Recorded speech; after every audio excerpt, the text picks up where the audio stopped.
ay magdrama silang lahat. O sige ha, mag-resign muna kayo ha, magbiga-biga muna tayo, magdrama-drama muna tayo para kunyari ilis natin yung issue. Not only sa local, di ba? Doon sa mga observer na nakatingin sa ating bayan, dahil nakita rin niya ng European observers yung pandaraya sa halalan.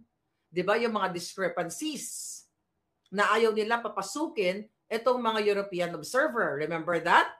Nag-imbita sila ng mga European observer para daw mapanatili ang clean and honest election, chuchu-chuchu, pero hindi naman inalaw sa loob ng presinto. So ito yung mga strategiya lamang. Ito yung mga drama-rama or optics ng Bangag Jr. na ito na kunyari mag-resign kayo para i-reforma natin ang gobyerno, i-reforma yung gobyerno, titignan niya kung sino yung nagpe-perform ng mabuti or hindi, Wala pong reforma to.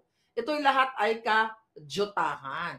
Diba? Or ito ay pagtitest din niya kung sino talaga yung asong julul na sunod-sunuran sa kanya. Okay? At kung sino naman yung what? Yung so-so lang. Diba? So-so lang. So ngayon, ang nakikita natin dito mga kababayan sa kanyang courtesy resignation to Chucho ay hindi ito totoong ililinisin niya yung government. 'Di ba? Aayusin niya, dapat daw, sabi nga ng tagapagsalita niya, bawal ang tamad sa gobyerno, ganyan-ganyan, sa gobyerno Polvoron. Hindi po yan totoo na irereforma niya o ililinisin niya. Dahil bago pa man siya umupo, madumi na sila. Si Bangag Jr., ang Marcos administration. Sobrang dugyot na. So wala pong puwang niya salitang yan na titignan kung sino nagpe-perform ng maayos o hindi. Ito ay pag-what?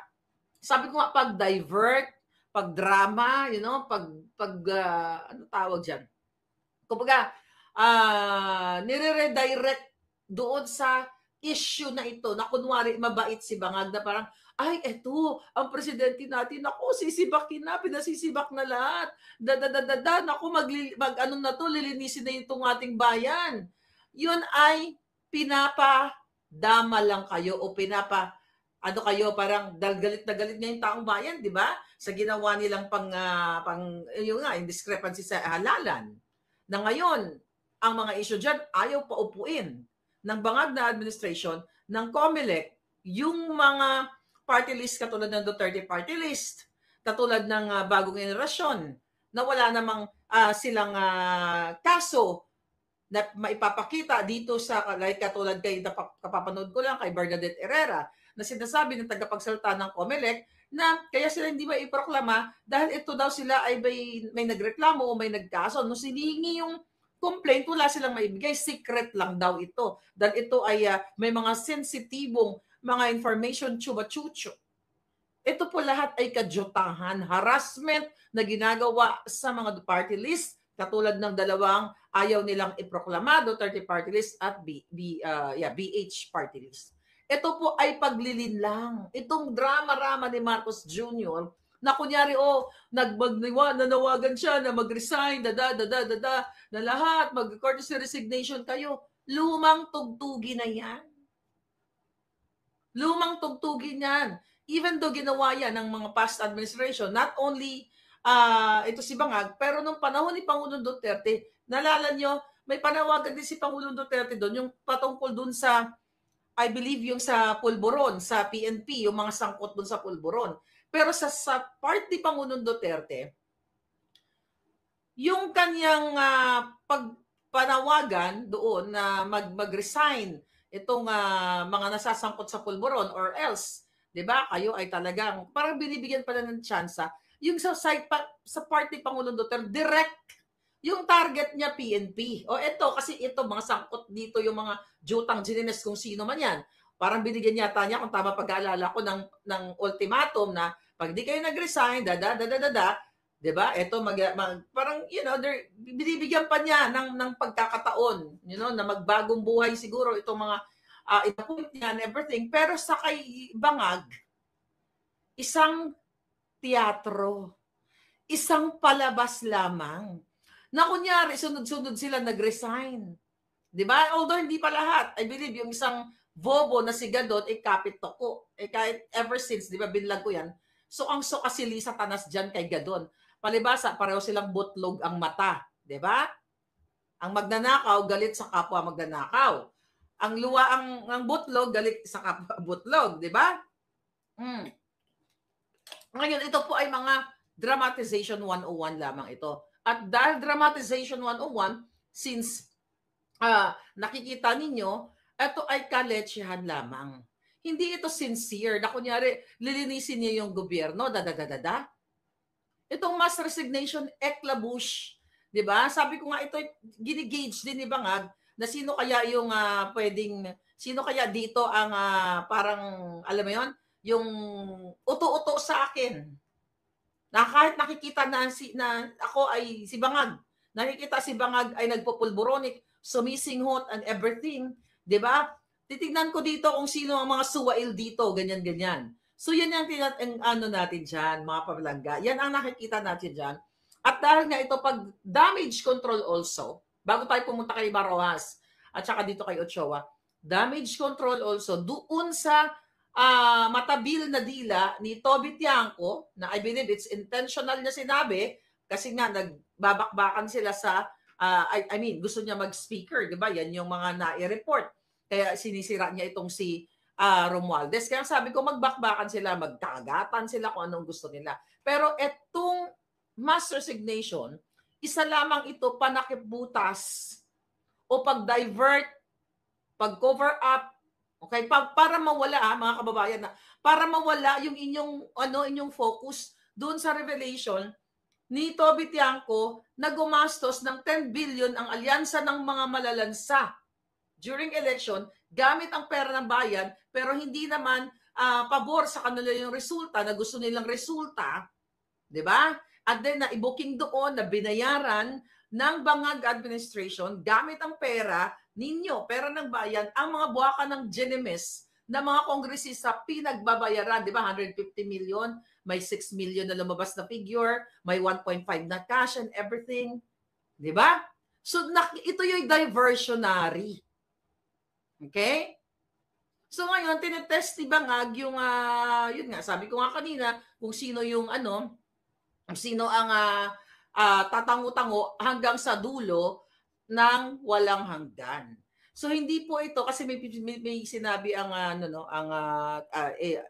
anong channel 'yon, News 5, parang hina-highlight nila na ginawa din naman yung mga Duterte ito eh. 'Di ba? So ganon. Ang kay Pangulong Duterte during that time, not after 3 years, 'di ba, nang maupo na siya. I think kung di ako nagkakamali, right there and then 2017 or 2018. Basta ilang beses siyang ilang beses ang Pangulong Duterte. Yeah, I think 2016, kung naalala ninyo, ay dahil nga dun sa pulboronic at mga issue ng corruption sa PNP. Yeah, that was 2016. But right there and then, napag-upo niya. Hindi yung ngayon pa lang, like after 3 years, sasabihin niya, tignan natin, reformahin natin dahil, yung iba hindi nagpa-function, dapat ang serbisyo para sa taong bayan. If you compare, dahil pinipilit ng media na i-compare ang Pangulong Duterte, dito na nanawagan din naman ang Pangulong Duterte sa ganito. Hindi po lahat ng gabinete, di ba? Ang pinanawagan ni Pangulong Duterte, 2016, 2018, about, again, yung issue sa pag-smuggle ng sinisinghot na pulboronic. So, mayroong target agency, not the whole government. Kasi kung totoo ito, alam nyo, kung totoo ito, yung kanyang drama-rama na gusto niyang mag-resign itong mga tao, itong mga jutang Genemes na ito. Pwede magkaroon ng collapse of government and failure dun sa mga of course, mga social services. Pero actually, failure naman eh. Whether mag-resign yung mga yan o hindi, failed naman yung social services. Meaning, hindi naman nakakarating sa taong bayan ng serbisyo dahil wala namang serbisyo. So sa case ni Pangulong Duterte, tinatarget niya ang bawat institusyon, not bawat, a particular institution like Bureau of Immigration, dun sa bribery pastilla scam. 'Di ba? Naalala nyo yon? Pinag-resign din ni Pangulong Duterte yung mga yung immigration officials doon ah. So lahat ito, ginawa hindi sinabi ni Pangulong Duterte na lahat ng cabinet kailangan magkaroon kayo ng courtesy resignation kasi kailangan ko ng reforma, dada. Malayo, mga kababayan, malayo ang Pangulong Duterte kay bangag. Unang-una, si Pangulong Duterte hindi missing hot. Okay? Sa panahon ni Pangulong Duterte, meron siyang specific target, meron siyang specific na departamento ng gobyerno dun sa specific issue. Dun nga, sa Polboronic. Pinanawagan siya sa PNP. Dun sa Bureau of Customs. Diba? Yun ang ginawa niya. Si Bangag, nanawagan buong cabinet. Tapos kunwari, nag-forward naman ng mga resignation right away. Ang tanong, yun ba ay effective immediately? O depende? May nakasulat ba doon na, resign na ako today, ganyan. Ano ba nakasulat dyan? Wala. It's all palabas lamang. Para di na kayo nasanay sa kadyotahan ng buwakan ng inang addictus pulmoronic na ito. Ginagago na kayo lahat. Di ba? Puro pang gagago ito. Malayong-malayo ito kay Pangulong Duterte. If you compare, News 5, yung mga jutak nyo, pakabungkal nyo nga yan, hindi nyo ginagamit yung jutak nyo. Hindi nyo ini-educate ang publiko kung anong pagkakaiba. Hindi lang, ginawa din ito ni Duterte. Sa panahon ni Pangulong Duterte, napaka-clear. Okay? Malinaw pa sa sikat ng araw o sa puting ikinula na may mga issue dito sa mga departamentong nabanggit. Yun na nga, PNP, Immigration, Bureau of Customs. Kay Bangag Jr., well, maybe, no wonder, kasi walang specific issue ng corruption kasi buong pulboronic government nga naman ay corrupt. Yan ang katotohanan, ay simbolo ng corruption. Si Pangulong Duterte, diretsahan, straightforward, straight to the point. Ganon, PNP, kayo mga hinarap dyan, dada. Kay Bangag, courtesy, chuchu, dada. Ngayon, sabi ko nga sa inyo, mga kababayan, etchos lang yan. Kasi tatanggalin, yung iba dyan naman talaga, yung iba dyan tatanggalin kasi ipapasok itong meron talaga dyan na ayaw niya. Kaya lang, dahil walang bayag si Bangag. Wala siyang bayag. Hindi siya straightforward dahil hindi naman siya nagpapatakbo. Okay? Wala siyang ka-balls. Alam nyo naman, di ba, yung partner ni Lisa Tanas dyan, na si Jojo Ochoa, si Paquito Ochoa, na dating Little President o Executive Secretary ni Noynoy. Siya ang savior noong 2012. Naalala nyo kung anong susunod kong sasabihin. Sige nga, tignan natin. Okay. Balikan natin. Tignan natin sa komento. Ngayon, ito ngayon ang mga nakakarating sa atin galing sa mga juting ahas natin. Okay? Hindi natin alam kung gagawin ni Bangag kasi alam nyo naman yan kapag in-expose natin, biglang tama si Edney Calixto, tama, PIDEA Leaks. Remember PIDEA Leaks? Binuking ni Agent Morales na nung i-raid na nila ang condominium, okay, ni Maricel Soriano, diyan sa 46C ba yun, mga kababayan? Tama ba yung number ko? Basta sa condo niya. Ngayon, mga kababayan, Agent Morales buhay na witness. Sinabi niya sa Senado na si Paquito Ochoa ang nag-intervene. Diba? Para hindi matuloy ang raid kay Marcos Jr. kasama si Maricel Soriano na sila ay nagdudurog ng white powdery substance. So kaya ang laki talaga ng utang na loob ni Bangag Jr. kay Ochoa, Rockwell. Yeah, Rockwell. Thank you, darling. Dami kami. Sa dami ng issue natin doon, kaya talagang patulungan nyo. Okay? Was it? Okay. Basta yun. Ayan. Ngayon, yan ang nakakarating sa atin. Dahil nakikita niyo naman na Pulawan is talagang magkakampi na sila. Yung mga Dilawan na kumukutya na nakikipaglaban, yan. Sabi ni She, okay, mamaya na yan, She, babasahin natin yan. Okay. So, yung mga tawag dito, yung, balik tayo doon sa PIDEA Leaks. So kaya ito mga kababayan, ito yung mga utang na loob, although bayad na naman si Bangag. Dahil si Paquito Ochoa, di ba matagal na natin inulat to sa inyo, nandiyan lang yan sa Malacanang patambay-tambay. Yaan ay nasa puwet lagi ni o sa kipay lagi ni Lisa Tanas. Nandiyan. Dahil nga sinave ni Paquito Ochoa, dating executive secretary ni Noynoy, si Marcos Jr. na mahuli na siya ay talagang talamak ang kanyang addictus benedictus sa ipinagbabawal na pulboron. Yan ang katotohanan. Kaya no wonder ay nagkakaroon ng mga dramatization 101, nakahanap na siguro ang utos ni Lisa, o magkunyari, mag-mass resignation ka para maipasok natin si Jojo at saka si si Mar. O, di ba? Paigop-igop, pagpabuhat-buhat ng sibuyas, pakain-kain ng, di ba? Remember that? Marojas, pabuhat-buhat ng sibuyas, mga dramatization. So yan po ang usap-usapan. At nakakapasok pa rin yan sa aking mga panaginip. Right? Paki-block nga yung mga nagtitrend, nag-ano dyan, Zorro, yung mga paulit-ulit na walang katapos ang comment. Okay, di ba? So yan mga palangga, ang ano dyan, ang kwento sa likod ng kadramahan ni Bangag Jr. 'Di ba? Alam niyo ba?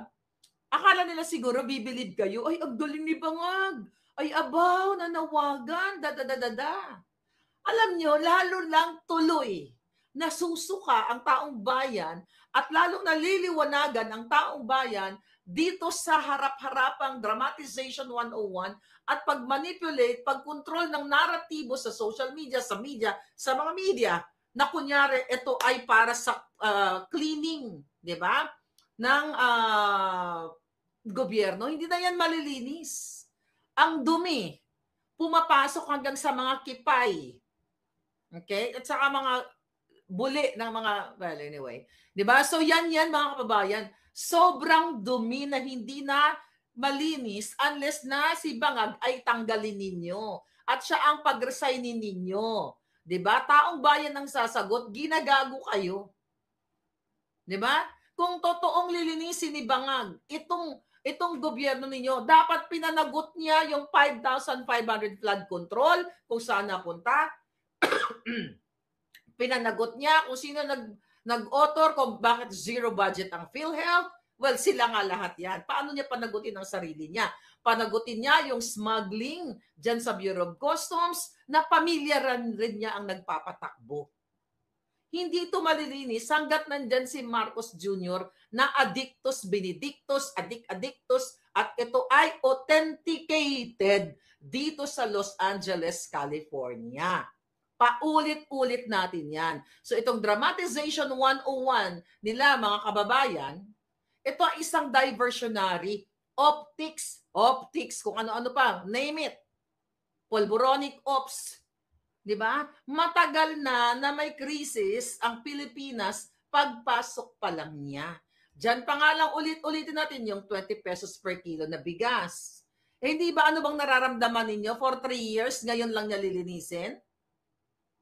Tapos kunyari, nag-resign naman ng mga buwaka ng Genimes. Nagkaudsundo na mga yan. Ganyan ang drama ni Lisa Tanas. Aba, kunyari magnawagan ka, ganyan-ganyan. Biga-biga, mass resignation, chuchu. O, ganun yan. Strategy din. Ba't mo kilala si Lisa Tanas? Buwaka nang inakasama ko yan sa paglaban namin sa electoral protest. Alam ko ang bitukan yan, madumi. Buong pagkatao ni Lisa Marcos ay mabaho pa sa imbornal.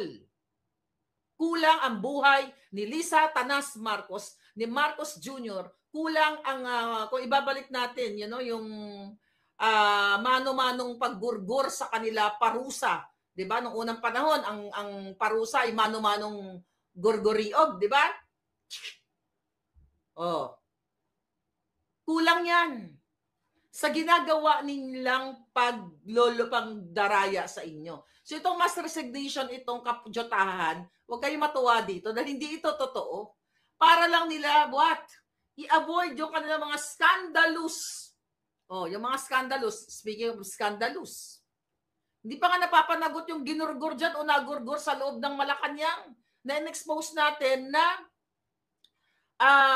PSG. Ang dami. Hindi nga napanagot si Michael Ma, nandyan pa. Si Michael Ma, paulit-ulit, ayan, kaya nga nananawagan daw kay Ping Lacson. Alam ni Ping Lacson yan, nasa kanyang privilege speech na yung inappoint ni Marcos Jr. na si Michael Ma, si Jung, nagalaging kasama ni Lisa Tanas. Ginawa pang special envoy na wala pong black and white. Walang papel na ipinakita sa buong Pilipino, wala. Pero ang media ay tahimik. So kung gustong linisin ni Bangag Jr., linisin niya muna ang kanyang sarili.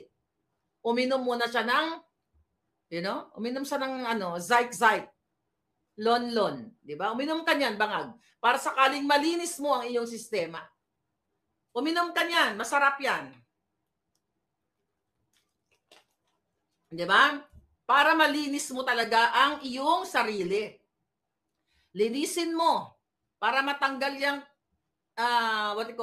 matanggal yung strain, okay, ng pulboronic para once na mag-pulboronic test ka na, malinis ka na. Oh, di ba? Ang PCSO, tignan nyo, wala na. 436 million, 36 winners ang maanumalyang pagpapanalo na hindi nyo naman alam, di ba? Kung sino talaga yung nananalo. Yung pagpalit ng, ng damit ng nanalo, okay? Na inamin mismo, nilangka, na pinagpalit niya yung damit. Diba? Kasi para daw hindi maano ng kapitbahay. Putang ina, ginagago na kayo. Tanga pa rin kayong mga pulawan kayo. Hindi kayo kasali palangga, diba? Yan yung maanomalya. Ginagago na kayong lahat. Kaya kung gusto talagang maayos ang buhay ninyo, si Bangag ang parisay ninyo. Paalisin nyo sa dyan dahil ginagastos nila ang pera ninyo. Dinadala nila kung saan sa mga offshore accounts. Kitang-kita at sinabi na mismo yan ni Amy Marcos Mangga na hindi si Bangag Jr. na kapatid niya ang nagpapatakbo sa bayan ninyo. Ngayon, ang mga Pulawan, tatanga-tanga pa rin. So ngayon, dati ang mga Pulawan, di ba tayo galit na mga Pulawan kasi I'm not Pulawan anymore. Right? Galit na galit sa mga Marcos, Magdanaka. O ngayon, tingnan, abangan nyo si Maroas, abangan nyo si Ochoa. Yan, kung hindi yan babawal, siguro sasabihin naman ni Lisa Tanas, naku, binlog na naman ni Maharlika. Ganyan-ganyan. Mag-change strategy tayo para magbuka siyang fake news. Di ba? Yan, mga kababayan. Yan ang mga susunod dyan. Tapos titirahin si Sara Duterte sa 125 million na hindi nila napatunayan na yun ay nilustay. Pero ang malinaw na 10 billion tumataginting, recent lang yan, na in-expose ni Tobit Tiangco na ginastos sa eleksyon para pambayad sa tao, pagbili ng boto. Tahimik kayong mga Pulawang, mga gunggong. Mga alpot patotot, nami pang guliton ang lokiton ang mga latbi nyo. Tahimik kayo sa 10 billion. Tahimik kayo. Doon sa sinabi mismo Tiangco na binayaran o binigyan ng pera ang bawat kongresista sa form of ayuda. Harap-harapan, nagpapakamangmang pa kayo. Kaya huwag na kayong umasa na asenso ang Pilipinas hanggat hinahayaan niyo si Marcos Jr. na sumisinghot dyan sa Malacanang. Yan ang katotohanan. Huwag na kayong mangarap na meron pang bukas. Dahil patuloy kayong haharasin, gigipitin. Katulad na lamang kung kayang gipitin yang si Bernadette Herrera. Bagong henerasyon. Alakalain mo sasabihin ng COMELEC, hindi pwedeng i-proclaim yung kanilang party list kasi merong reklamo, may kaso. Hinihingi yung kaso. Walang maipakitang kaso. Secret daw. Anong kaputang inahan yan? Secret? Katulad ng ginagawa sa akin, di ba? Well, you know na my case. Secret? Tanim kaso. Katulad ng ginawa kay distressed mother. And by the way, I think, a distressed mother. Sa hindi nakakaalam, bago pa po ang, nung in-expose ko yan, yung si distressed mother na pinakidnap ni Lisa ang dalawang anak sa Turkey. Gusto ko lang sabihin ngayon, I think it's good to say na dahil tapos naman ang eleksyon, I would like to thank Attorney Vic Rodriguez. Hilingin po sa inyong kaalaman, si Attorney Vic Rodriguez po ay isa sa nilapitan kong mag-advise kay Sheena, kay Distressed Mother. At lingid din sa kaalaman ninyo ay nilapitan ko si Attorney Vic Rodriguez para represent yung bumaliktad. 'Di ba? Si Mr. Vicente Cunanan. Bumaliktad, 'di ba? Bumaliktad sa kanyang kasinungalingan. Si Attorney Vic din po ang tumulong ng walang pisong binayad yon para sa kanyang kaso at na-dismiss yung kaso. Attorney Vic, alam ko ayaw mo to, but I have to say this. Okay, paminsan-minsan, ayaw ko din makinig sa nagsasabi, wag na, ganito, baka sabihin election. Wala nang election. Yun ang para sa kaalaman ninyo. Lahat ng inapi din yun si Vicente Cunanan, kaso lang, nilamon ng kanyang prinsipyo. Yan po, mga kababayan, ang mga yung pinakidnap ni Lisa Tanas na 2 bata sa Turkey. Kung gustong linisin ninyo ang gobyerno, panagutin nyo ang AFP, panagutin nyo ang DOJ, panagutin nyo ang embahada sa Turkey, panagutin nyo lahat dahil hindi biro ang pangidnap sa 2 batang minor de edad na inagaw sa piling ng kanyang ina na ang may pakana ay si Lisa Marcos, si Marcos Jr., si Teddy Boy Locsin Jr., si Maria Lourdes Barcelona, asawa ni Teddy Boy Locsin Jr., isa at iba pa. Paulit-ulit kong sinabi yan, 2023 ko pa sinabi sa inyo. But again, gusto ko pasalamatan ang mga taong nilalapitan ko ng mga tulong, di ba, na mag-represent dito. Ano sabi ni Attorney Vic Rodriguez dyan? Kung naalala ko, nagkaroon kami ng conference meeting kasi nilalapit ko. Naaawa ako eh. Sabi ni Attorney Vic, mahirap manalo ngayon, Maharlika. Kasi hawak ng, nandyan pa ang Marcos government. Baka mali yung pag-asa. Pero ganun yung konteksto, mga kababayan. But Attorney Vic, thank you